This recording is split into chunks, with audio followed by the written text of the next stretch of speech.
अयोध्या में मस्जिद निर्माण की खबर ने पूरे देश का ध्यान खींचा है और सालों से रुका हुआ मस्जिद का काम जल्द ही शुरू होगा। इस मस्जिद का नाम और पहली तस्वीर हाजी अराफात शेख के शुभ हाथों से प्रकाशित हुई।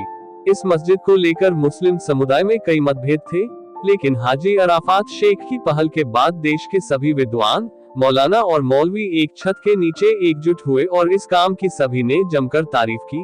अयोध्या मस्जिद विवाद के दौरान सुप्रीम कोर्ट ने मुस्लिम समुदाय को 5 एकड़ जमीन दी थी, लेकिन आज तक मस्जिद निर्माण के लिए कोई पहल नहीं की गई। इस धार्मिक कार्य में लगातार हो रही राजनीति के कारण अब तक काम शुरू नहीं हो पाया था, लेकिन हाजी अराफात शेख की पहल के बाद इस भव्य मस्जिद का निर्माण कार्य शुरू करने के लिए मुंबई के बांद्रा स्थित रंग शारदा स्थित मुस्लिम उलेमा परिषद में मस्जिद की पहली झलक देश और दुनिया के सामने पेश हुआ।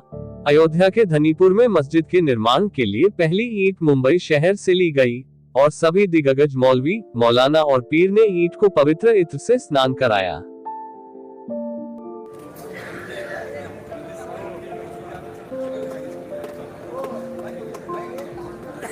या रसूल अल्लाह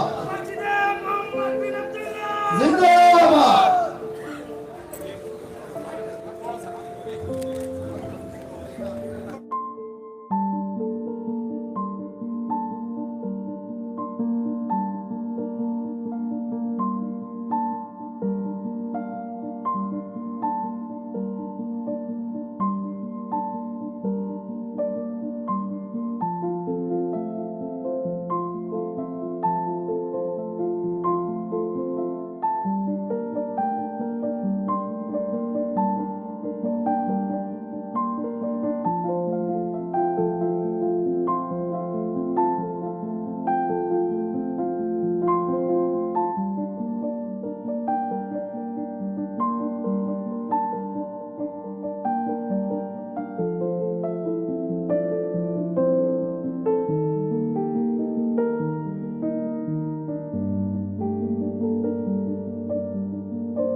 सरकार पीर हाजिल का दीवाना है, गरीब नवाज का दीवाना, ये मकबली पीर का दीवाना है, फैदी पीर का दीवाना।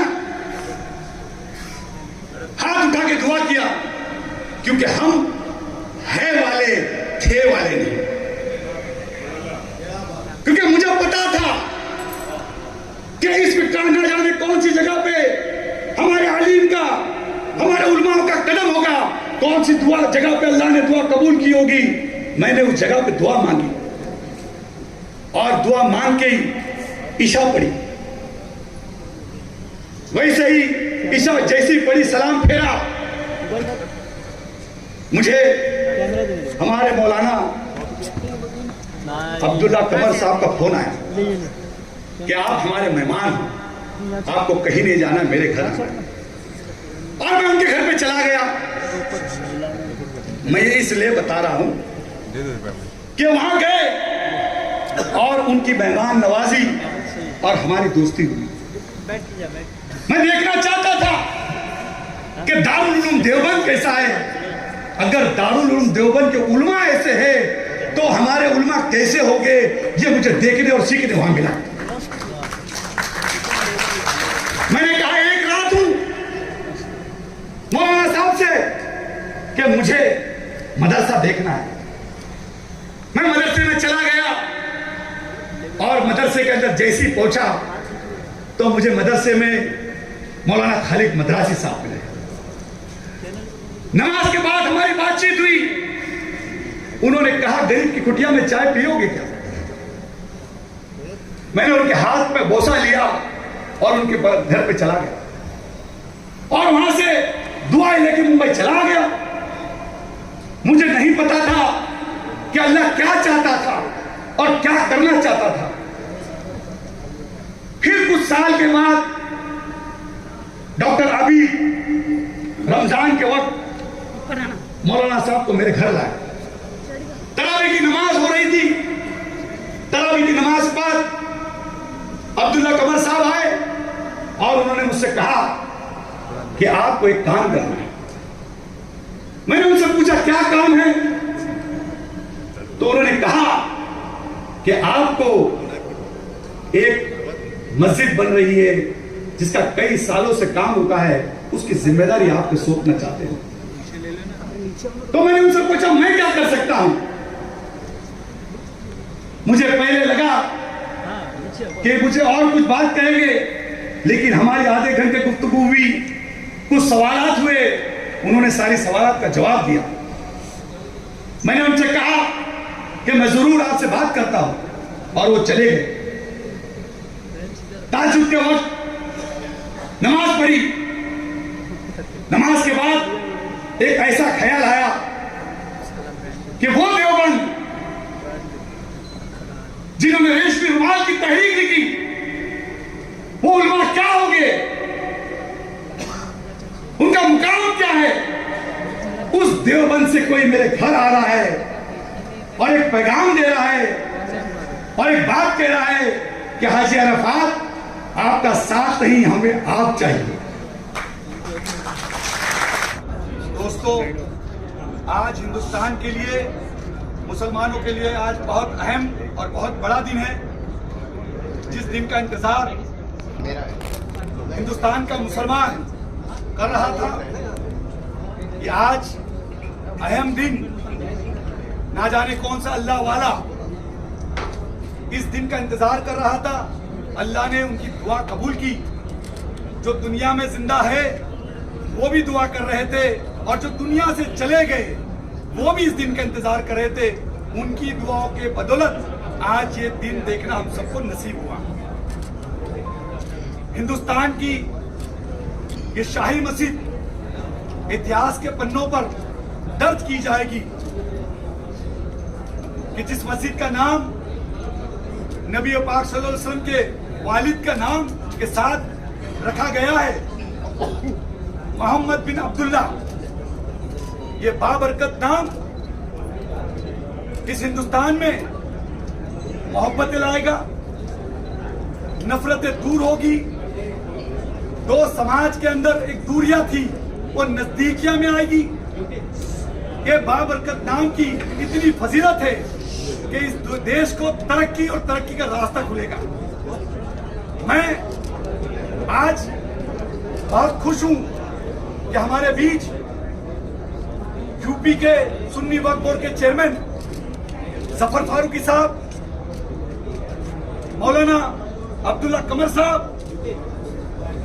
डॉक्टर आबिद साहब और हिंदुस्तान के बड़े बड़े उलमा और पीर इस प्रोग्राम में शामिल रहे। उन्होंने दुआओं से इस हाजी अरफात शेख को नवाजा, और सभी लोगों ने एक आवाज में लब्बैक किया कि पूरा हिंदुस्तान इसकी नींव रखने के लिए खड़ा रहेगा। आज हिंदुस्तान के अंदर मुंबई शहर से मस्जिद मोहम्मद बिन अब्दुल्ला की पहली ईंट हमने चेयरमैन साहब के पास रखी। ये ईंट अयोध्या की तरफ धनीपुर जाएगी, और इस मस्जिद की पहली नींव हमने रखने की आज बुनियाद रखी। कुछ ही दिनों के अंदर ये जो सपना देखा है वो साकार होगा। 5 एकड़ जमीन सुप्रीम कोर्ट ने जो दी, मैं आज प्रेस कॉन्फ्रेंस के माध्यम से सुप्रीम कोर्ट के जज साहब को धन्यवाद देना चाहता हूं। शायद उनको यह पता नहीं था, जब वो लिख रहे थे तो हाथ उनके थे, लेकिन लिख अल्लाह रहा था। ये आज यकीन हुआ कि मोहम्मद बिन अब्दुल्ला मस्जिद को भारत ने अपने दिल में बसाया है। शायद धनीपुर को भी पता नहीं था। जब आर्किटेक्ट ने जब देखा तो पता चला कि मोहम्मद बिन अब्दुल्ला मस्जिद का बराबर जो डॉट जो मस्जिद बन रही है वो भारत के दिल में बन रही है। ये अपने आप में एक बड़ी बात है, एक अद्भुत मस्जिद जो बनाई जा रही है। बहुत जल्दी इसका काम शुरू होगा इंशाअल्लाह ताला। पूरा देश का मुसलमान, और इस चीज से लोग नाराज जो लोग थे वो भी इस बाबरकत नाम का विरोध नहीं करेंगे, मुझे यकीन है। क्योंकि ये बाबरकत नाम ऐसा नाम है कि इस नाम के बाद कोई नाम ही नहीं है, ऐसा हम समझते हैं। क्योंकि ये नाम मोहब्बत लाएगा, नूर लाएगा, बरकतें लाएगा, ये मैं समझता हूँ। और अल्हम्दुलिल्लाह आज इसकी न्यू हमने शुरुआत की। इस मस्जिद का नाम, इस मस्जिद की पहली फोटो, इस मस्जिद की वीडियो, डिटेलिंग वीडियो, हर एक चीज का ख्याल रखा गया है। वहाँ एक कैंसर हॉस्पिटल बनाया जा रहा है और वो कैंसर हॉस्पिटल ऐसा होगा कि इसके बाद मुंबई शहर के अंदर कोई भी कैंसर के इलाज के लिए नहीं आएगा। उत्तर प्रदेश में उस इमदादिया हॉस्पिटल में फ्री ऑफ चार्ज में उस कैंसर पेशेंट का इलाज किया जाएगा और ये हॉस्पिटल सभी जाति धर्म के लिए मुफ्त में इलाज करेगा। ये आपने वकार के ओनर खुद खुराकी वाला ने, हुज़ैफा भाई ने कहा, तो ये अपने आप में एक बड़ी बात है। ये एक पहली पहल। अब इसके बाद कॉलेज के लिए भी ऐसे इंसान को चुना जाएगा जो हिंदुस्तान में एक नाम रखता है, एक वजूद रखता है। हम ऐसे इंसान को वो सारी चीजें जाके देंगे ताकि आने वाले कल के अंदर नस्लें याद रखेंगे। ये सारा काम हमारे चेयरमैन फारूकी साहब, सुन्नी वक्फ बोर्ड इंडिया यूपी के हाथों किया जाएगा। इसकी शुरुआत हमने की। ये हाजी अराफत शेख इसके बाद सऊदी अरब का सफर करेगा, अल्लाह के घर जाएंगे, नबी के घर जाएंगे। उसके बाद हजारों की संख्या के अंदर ये हाजी अराफत शेख अयोध्या की तरफ मुंबई से कम 10,000 से ज्यादा लोग अयोध्या में ये ईद पहुंचाने के लिए वहां पे आएंगे और इंशाअल्लाह ताला उसका काम बाबरकत तरीके से, अच्छे तरीके से शुरुआत किया जाए।